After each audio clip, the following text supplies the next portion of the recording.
सभी को नमस्ते। आज हम कर्म कारक के विषय में पढ़ेंगे। सबसे पहले कर्म कारक की परिभाषा देखते हैं। महर्षि पाणिनि अपने ग्रंथ अष्टाध्यायी में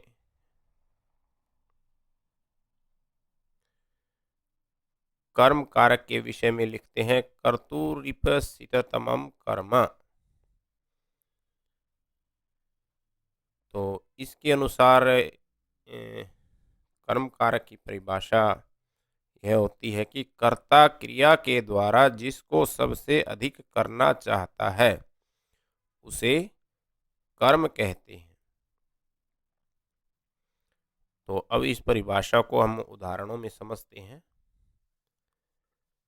तो जैसे सबसे पहला उदाहरण हम यह लेते हैं, बालकः फलम खादति। तो यहाँ बालक खाने की क्रिया कर रहा है। तो खाने की क्रिया करने के द्वारा वो फल को सबसे अधिक चाहता है, इसलिए उसको खा रहा है। तो फल यहाँ पे कर्म कारक हो जाएगा, और कर्म कारक होने से फल में द्वितीय विभक्ति हो जाएगी।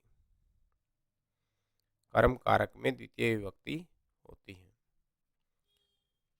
तो इसी प्रकार रमा विद्यालयम गच्छति। रमा यहाँ पर जाने की क्रिया कर रही है। तो जाने की क्रिया करने के द्वारा रमा विद्यालय को सबसे अधिक चाहती है, तो इसलिए विद्यालय को जा रही है। तो विद्यालय की यहाँ पे कर्म संज्ञा हो जाएगी, और कर्म संज्ञा होके विद्यालय में द्वितीय विभक्ति हो जाएगी, क्योंकि कर्म कारक कर्मणि द्वितीया, कर्म कारक में द्वितीय विभक्ति होती है। कर्म कारक के अन्य उदाहरण देखते हैं। राजा राज्यम रक्षति। राजा राज्य की रक्षा करता है। राजा रक्षा करने की क्रिया के द्वारा राज्य को सबसे अधिक चाहता है। तो राज्य की कर्म संज्ञा होके द्वितीय विभक्ति हो जाएगी। इसी तरह कृष्ण भोजनम खादति। कृष्ण भोजन को खाता है। तो यहाँ पे कृष्ण खाने की क्रिया के द्वारा भोजन को चाहता है, इसलिए भोजन की कर्म संज्ञा।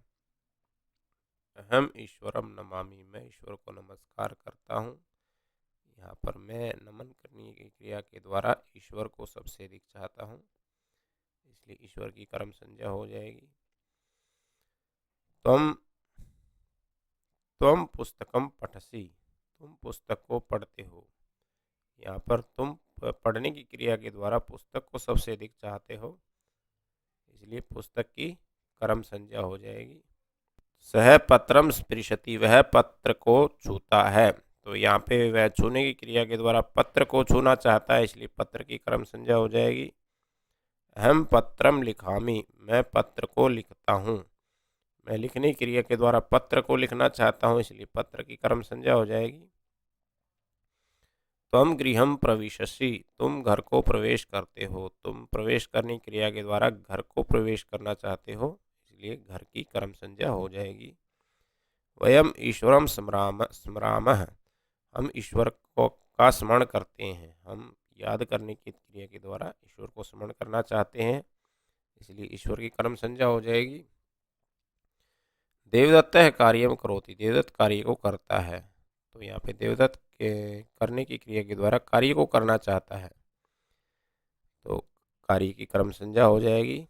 इसी प्रकार गुरु प्रश्नम पृच्छति। गुरु पूछने की क्रिया के द्वारा प्रश्न को पूछना चाहता है, इसलिए प्रश्न की कर्म संज्ञा होके इन सभी कर्म कारकों में द्वितीय विभक्ति हो जाएगी। तो आज हमने कर्म कारक के विषय में पढ़ा। कर्ता क्रिया के द्वारा जिसको सबसे अधिक चाहता है उसको कर्म कहते हैं, और कर्म कारक में द्वितीय विभक्ति होती है। इसी के साथ आज का पाठ हम यहीं समाप्त करते हैं। आप इस वीडियो को लाइक करें, शेयर करें, सब्सक्राइब करें व बेल आइकन अवश्य दबाएं, जिससे नए नए वीडियो की जानकारी आप तक पहुंचती रहे। इसके साथ साथ हमारे फेसबुक पेज के लिंक पर जाकर फेसबुक पेज को फॉलो करें। यहाँ पर संस्कृत भाषा संबंधी नई नई जानकारियाँ दी जाती हैं। संस्कृत भाषा की ऑनलाइन कक्षाएं स्काइप पर भी चलती हैं। इन सभी संबंधी जानकारी वीडियो के डिस्क्रिप्शन में दे दी गई है, वहाँ पर जाकर आप देख सकते हैं। धन्यवाद।